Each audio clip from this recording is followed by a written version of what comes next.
Guillotines Guitar Studio here in Hartsville, South Carolina. We are back. I'm going to try to get back on a bi-weekly program schedule. I had to take a little hiatus to take care of a few things, but we are back, refreshed, and ready to go. Now, when you say bi-weekly, I think of bi-weekly meaning twice a week. No, every other 2 weeks. So it's like it's bi-monthly. He said every other 2 weeks. You know what I mean? No, I don't. Tonight's topics: guillotines. We are talking about Beetlejuice. Beetlejuice. What are you looking for? He didn't come. Usually he comes, but if I say William Hicks. Hold on. If you say it one more time, he's going to show up like he was supposed to. William Hicks. Not here. Oh, he's not here. He didn't make it. Anyway, that's our guitars. It's just old wives' tale, I guess. That's our guillotines. Our guitars, we're talking about Def Leppard. We're going to talk all kind of things about Def Leppard. We're going to get into it with Def Leppard. Currently on tour with Journey now. With Journey. That's a hit, boy. But we're going to talk about all that. But first, we got to take care of some libations. Let's do it. Let's do some libations. Get that out of the way when we get the show on the road. I've got three to choose from here. The these are all the twisteds. I'll let you guys choose this time. The B-52, buttery nipple, or a pineapple upside down cake. Ooh, I ain't had that in a while. Which one? Pineapple upside down cake. I like that. I'm good with any of them. Well, you're an alcoholic. It probably all tastes the same to you. There we go. How did your meeting go last night anyway? That was a lot better than me walking around and just toss it to us, man. Our music went off. What happened with it? Yeah, he's slacking. It's been 400 weeks since our music went off.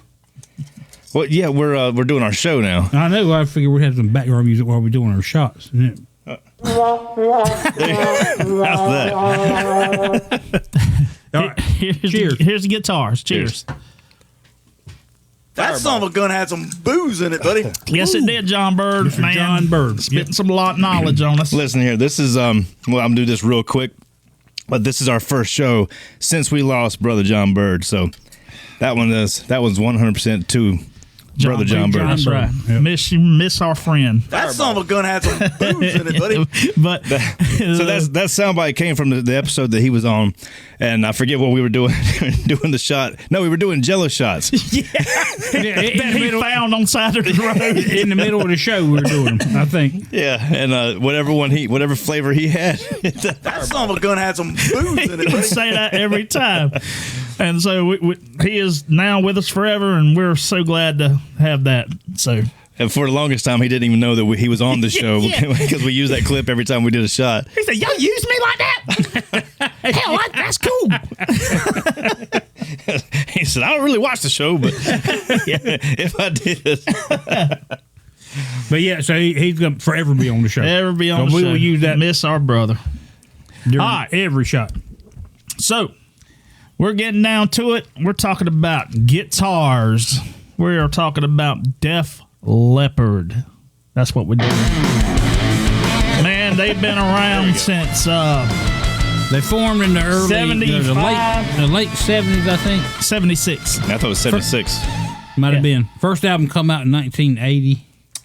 They formed in Sheffield in 1976. Scott, you're talking about the first album, but they weren't called Def Leppard at that time. Was that first album? Was that the first Def Leppard album, or was that the first? The first Def Leppard album. Wait a minute, you speaking on something. I don't know. They was called something else? In March of 1980. I'm ready to hear this. It was like Atomic somethings. I actually wrote it down because I wanted to make sure I got that right. But that was Atomic Mass. Atomic Mass, yeah. But then that was 76, 77. I'm looking at it. I didn't pay attention to that. 77 was Accuracy. It's spelled wrong. It's not accuracy, but it's Accuracy. So why did they change the name? But look, they were actually called something, 4 different names in 1977. Atomic Mass, Accuracy, Chemical Reactor, and Def Leppard. But Def Leppard was spelled like Def, the regular DEAF, yeah. And Leopard was spelled like the leopard, ELEO, yeah. So, well, I know Joe Elliott, the singer, came up with Def Leppard, and he had it spelled, DEAF, and then Leopard was spelled LEOPARD. So, do you know why they changed the name? I feel like I jumped all over. Chris was ready to go into their history.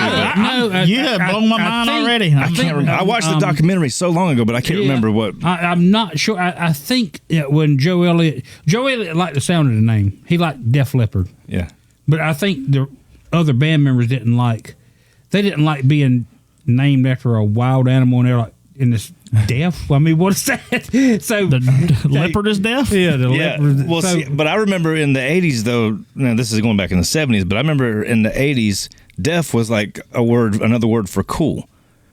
Really? Yeah. You don't, well, you. Man, you're so deaf, man. Yeah. Like, that's deaf, like, and then dope and all this other stuff. But yeah. That's stupid what it is. No, deaf was another word Trey, for. you're so deaf. Cool. Well, yeah, I probably can't hear said shit. I said it. Okay. Oh, so like sus. That's cool. Well, that's a new one though. Well, I know, but he's saying that was stupid back then. I'm like, every generation has that little the jingle, the earworm jingle, right? Has these things, right? All these things were very demure, Very demure. Def Leppard, so that meant cool leopard. I'm a cool leopard. Is that what we're getting at here? And so what they did was the rest of the band, they didn't like the deaf being DEAF spelled that way.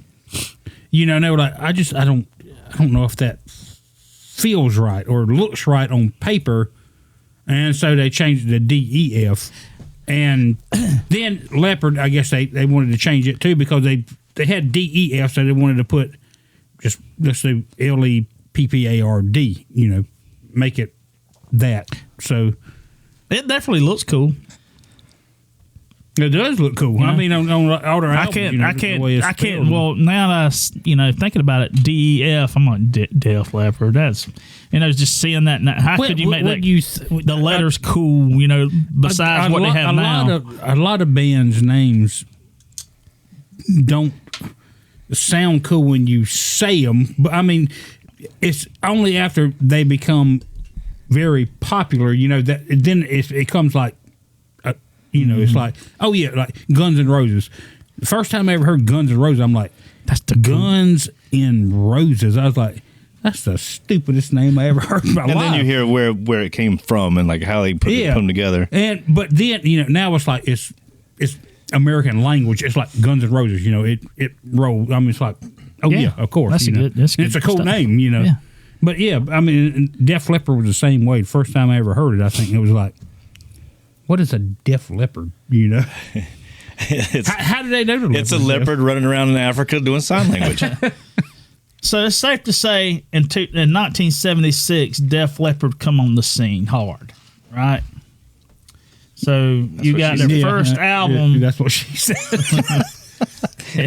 Sorry, I couldn't help it. Come on the scene hard. So in 82, it looks like they came on MTV for the first time. And MTV was a new thing, so yeah, and they used it to their advantage, like most of the bands did back then. So Phil Collins, he was he got drunk pretty good. Looks like he went through some AA and he had some alcohol abuse. You talking about Phil Collins? Yeah. Oh no, I got it wrong. Willis was fired for alcohol, and Phil Collins. Pete Willis. Yeah, Pete Willis. I murdered that. My bad. Yeah, Pete Willis. Yeah, he was in the band and then got. Yeah, he got canned, and they got Phil Collins, and that's the best. That's the best replacement they ever made. Mm-hmm. My opinion, because that dude is a monster. Phil Collins, which he was, I think, because Steve Clark was the lead guitarist in the band, right? And so Phil Collins, he might have did a couple leads, but he was more the rhythm guy when Steve Clark was in the band. Probably why they were so good at harmonizing with each other when they played the same solo, we just harmonized. I love Phil Collins, what he brought, but then what Clark brought too, obviously. But watching them or listening to them, the way they would put together, it was like two people singing harmony. Yeah, that's my favorite. Oh yeah, they could. The notes that they would play, like they would do solos together, and it'd be like it's.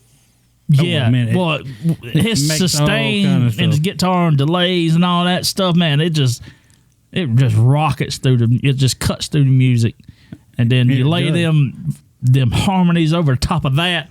It's like a 12-layer chocolate cake.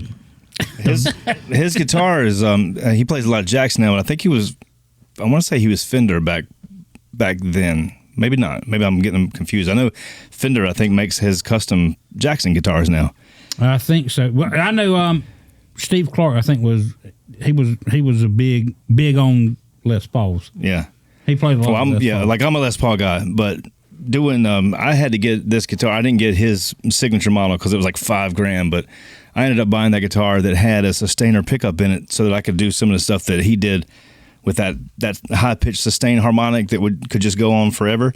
It actually uses a battery inside of it that activates the magnets inside of the pickups and makes the strings vibrate, just like they would if you were to pick it. But you ever see the handheld sustainer you could put over the strings? Yeah, I've seen that. They make it sound like a harp, or not a harp, but a orchestra kind of thing. Just make the strings vibrate. So it's sort of the same thing, but it's in the pickup itself.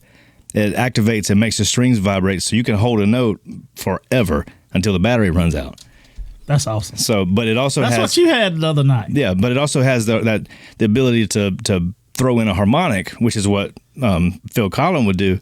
So if you watch him, the video you were watching just before we went on about the when they played the Whiskey A Go-Go, he's playing a guitar. You look at it, he's got the two switches just like on the one that I'm playing, and one turns it on, and the other switch actually switches between different types of different types of things. Like one's got just the harmonic, one's got just a harmonic, one's got the sustainer and all that stuff. So if you watch it, and you'll see him flipping those switches back in the back. That's a lot of work. Yeah, I could go and talk just about Phil Collin and his guitars for a long time. But yeah, these guys though, they do a lot of like modifying their own guitars and working with companies to find the sound they're looking for, and they spend a lot of time doing that type of stuff. Oh yeah, they would go through. Well, Phil Collin would go with Seymour Duncan. Is it Seymour Duncan? Who would he get his pickups with? But anyway, he would go there. Seymour Butts. Yeah, no, it wasn't. but he would go in the shop with those guys, and they would go over different types of magnets, different numbers of windings on the pickups themselves. Go through all these, and he would kind of do an A/B between all these different versions until he found the one that he liked. And a lot of big famous guitar players that can afford to do that kind of thing do that kind of thing.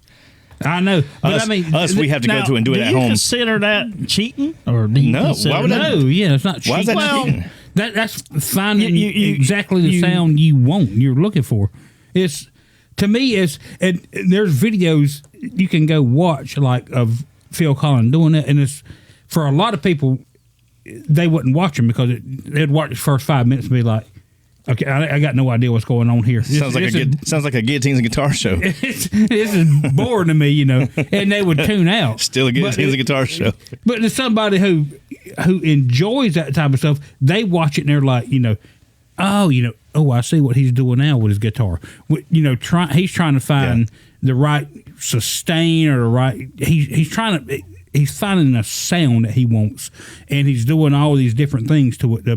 That changing pickups, changing all kind of stuff, and it's like it's like making a Frankenstein. You piecing stuff together, and you're even throwing a sound you're looking for. You're even throwing in different types of capacitors and things inside the knobs between your volume knob, your tone knob. You're throwing different capacitors in there to change the resistance that actually change the tone. Capacitors, exactly. But the problem with a lot of that stuff is that it's only people that know what they're listening for that are going to hear major differences. But these guys that are so in tune with their instrument, so in tune with their sound and what they're looking for, they know what they're looking for before they've even heard it. Sometimes, then they got to find it. Yeah, that's what they do. That's crazy. Yeah. Like I know what I'm looking for, and you don't know it, but we'll find it.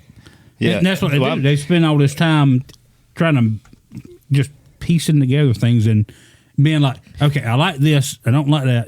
Let's try this. I'm definitely not on the level of these guys by no means, but that's the reason that you've seen me over the last several years actually go through lots of different guitar amps and I know what I like as far as the guitar goes. We always have a side bet. I bet he won't have that for a month.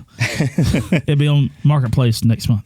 Well, you got to play with it for a little while and see. Yeah. I want to see it on. Should have never sold your orange system because bullshit. I disagree. That back, it just, for one, it looked good. For two, okay. First of all, the last thing I'm gonna do is take guitar criticism from you.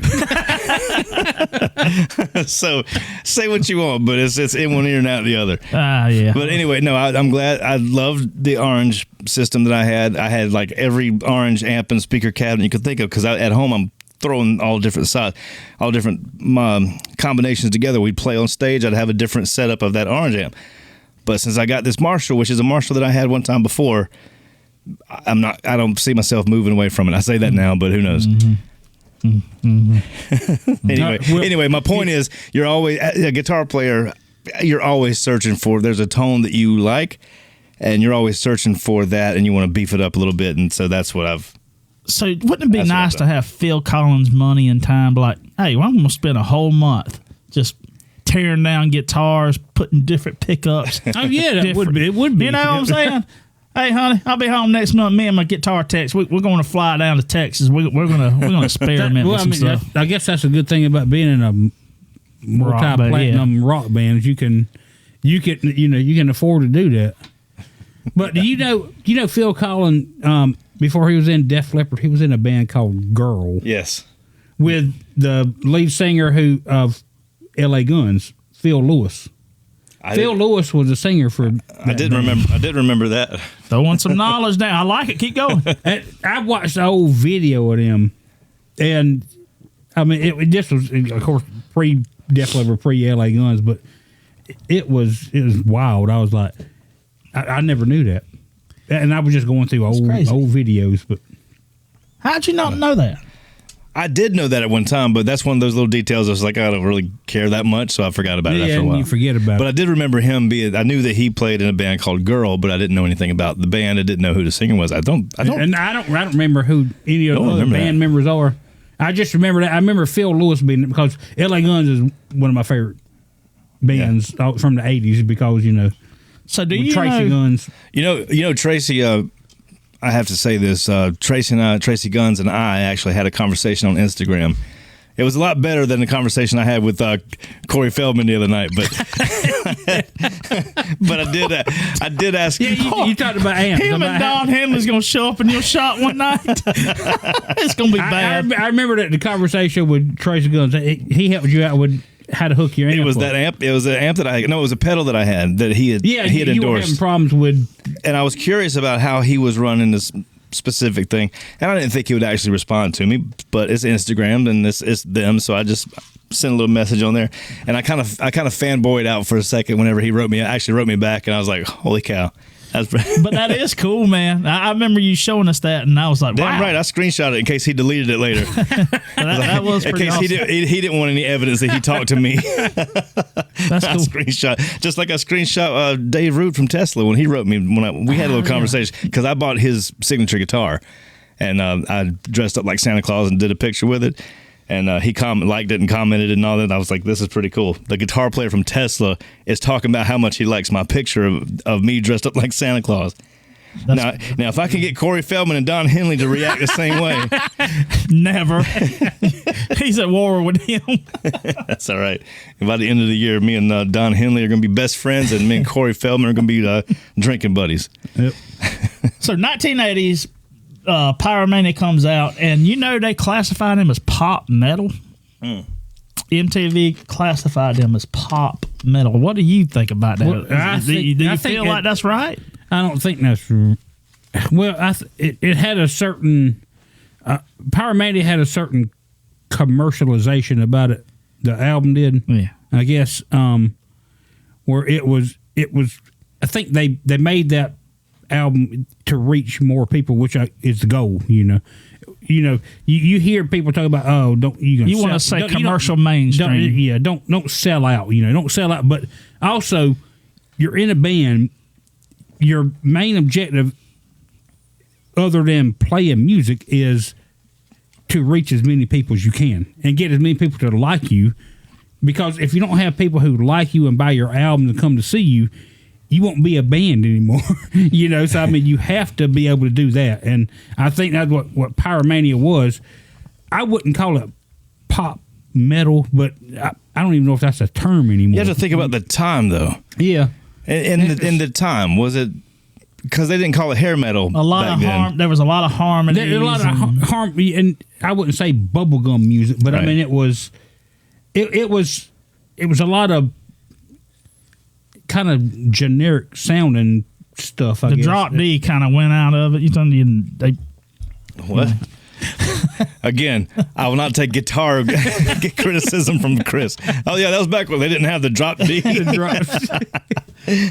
took it all the way out. No, but my point, what I was saying was that back what we call hair metal, they didn't call it hair metal back then. Yeah, back then they didn't. Right. Yeah. So if you call that, what'd you call it? Pop metal. Pop metal. Pop metal. Pop metal. Yeah. So, but this is the late. This is the late '70s. So no, this was the early '80s. Pop. I'm sorry. I don't watch the show. I don't watch the show. I don't know what you said. Yeah. Pyromania came out in 1983, I think, wasn't it? Yeah. Or 84. 83, 84.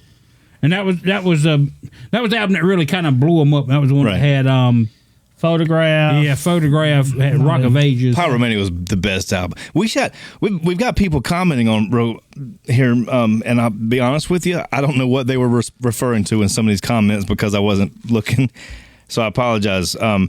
But since we have some viewers, is it okay with you guys if we just kind of go around the room and the Facebook Live and maybe talk about like your favorite, pick one, your favorite Def Leppard song?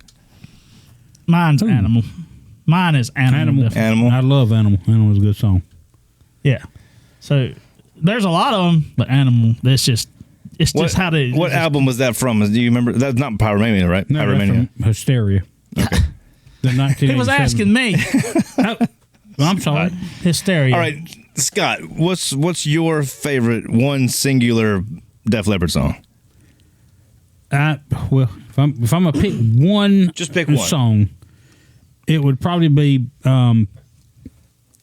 "Rock of Ages" from Pyromania. Oh, that's one of my worst songs. That's a good one. Really, Rock of Ages? Yeah, I don't really like that song. The way they reference all the. I mean, it's so repetitive. Rock of Ages. That's keep it rolling. Well, you're just talking about the chorus, but the whole song they refer to so many like big artists, big songs. And in the beginning, the first time I remember trying to learn it. Yeah. You know, I mean, I heard Gluteus Maximus in there one time. I was drunk. I was like, well, that was a song I'm talking about. Yeah, that was Mutt Lange counting down the band to start that song. Was that what it was? That's where it started from. I don't whether that's actually his voice on there doing that. I don't know, but I know that I remember from the documentary that was him. That they were getting ready to go into it, and that was him counting it down by saying that gluten, gluten, globen, globen thing. And apparently that was something that he did a lot. So how about that? See, you know, I never it was so stupid to me. I didn't like it. Well, it was. I mean, it was, but it was something that wasn't English. So I immediately hit fast forward on my cassette tape because you didn't want to hear that. That's like an iconic part. That's the. I know. Anyway, yeah. Well, my favorite song is Hysteria, and Jake Weatherford on here, he agrees with me. He said Hysteria. Hysteria is a great song. When John Bird, so he played the solo, and I just played the rhythm back behind that. When he got sick and couldn't play with us anymore, I had to learn that solo for that song, and that was my favorite song. And well, one thing I knew was that this was before he got sick. Now, I found out that both Phil Collins and Vivian Campbell both played like almost the same parts for that song. So I started learning it, but John played a little bit different. So I had to actually watch a video of us playing at Max here in Hartsville and play along with that. And I learned the solo to Hysteria based on John's version. And so when he got sick, and couldn't play anymore, it just sounded good. Well, that's the way it was supposed to be. Was two guitars. Yeah. But then, so when he got sick and couldn't play anymore, I had to step it up. So now I've got to play not just that part, but now I've got to try to do it Phil Collins' way because that's what John was doing. So that's my favorite song, and now that song has extra like Maybe you to should this. actually Extra meaning copy to it, his yeah. rig setup. He had a boost. He had a brake. He had a. Hold on. Okay. No. Again, you don't know it. You have no idea what the hell you're talking about. I know. He had a little. He had a 10-inch Bogner. the noisy that cricket. destroyed your little Marshall amp. That's right. Yeah. It also, in my ears, sounded terrible. It destroyed everything. Well, let's not bring up that Bogner and Please John's break. I heard about John's break from John all the time. Hey, look at this break, but look what I do when I cut off. All I heard was feedback. Watch my amps. Watch my. I was like, cut it back on, John. Cut it back on. He said, "Watch my fuses explode in the back." He was like, yeah, but if I cut it off, I can get this. Look, I can get this much left. Yeah, like, cut it back on, John. Cut that brake on. I was like, let's leave the brake on. Leave the brake on. He was like, yeah, but it sounds better without. I was like, no. I was like, let's leave it on. And I remember we'd be playing. He'd be like, he'd come up to him and be like, I'm gonna cut that brake on. I'm like, no, leave it on, leave it on, leave it on. And he would think that, like, I'm running sound. He would think that I don't know that he just cut that brake off. Yeah. Anyway, all right, let's go through some comments real quick. Will Bass says "Photograph." That's a great song. Ooh, I like Photograph. That's a great one. Yes, it is. Like I said, Jake said "Hysteria." Agree with me. John Gant said "Sing us one, Chris." You ready?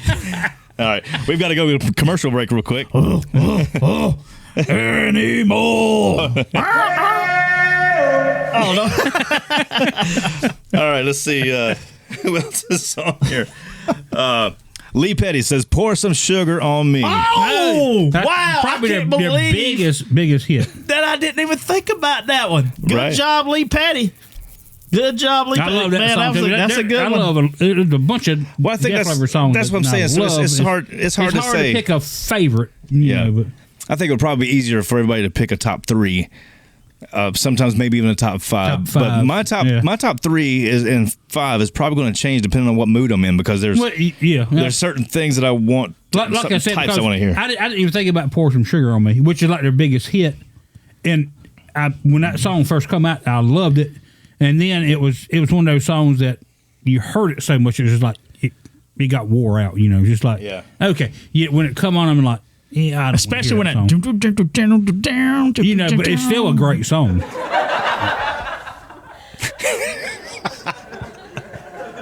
Laughing at me. Okay, boost break. Go ahead. But with Def Leppard, right now I think they're on a tour with Journey. So what? Hold on, that's what I wanted to get to. How many years they've been touring total? Well, I guess what year is this? The early 80s, the 1980, whenever. So Metallica is still touring. Yeah, but when did Metallica start, though? They didn't start in 76. Metallica started in 81, I think. They were formed. 81, 82. So they're about 7 years behind Def Leppard? But Def Leppard... Def Leppard, not the other band. Yeah, Def Leppard's first album as Def Leppard come out in 1980, I think. Huh. So...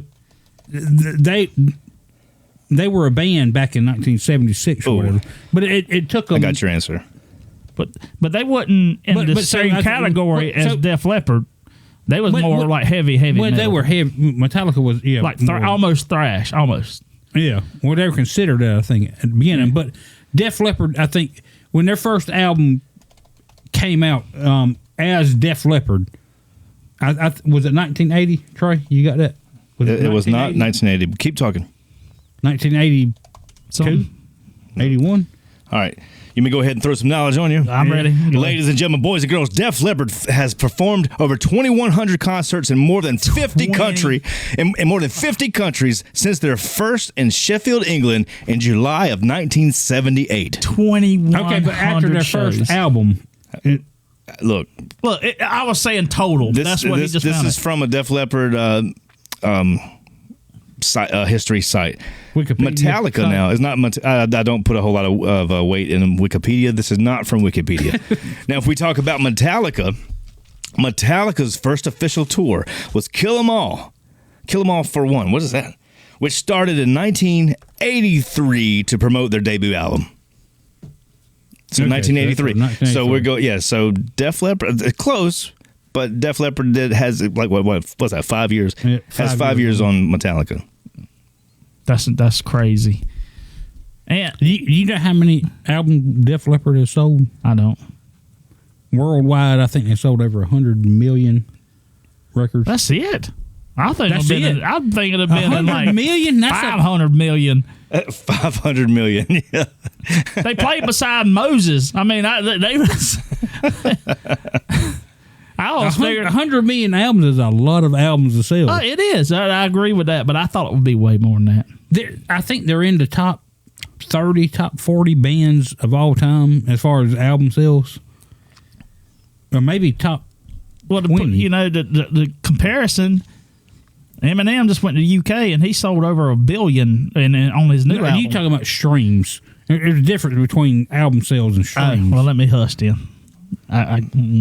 If you want to start adding up streams and album sales and all that, then yeah.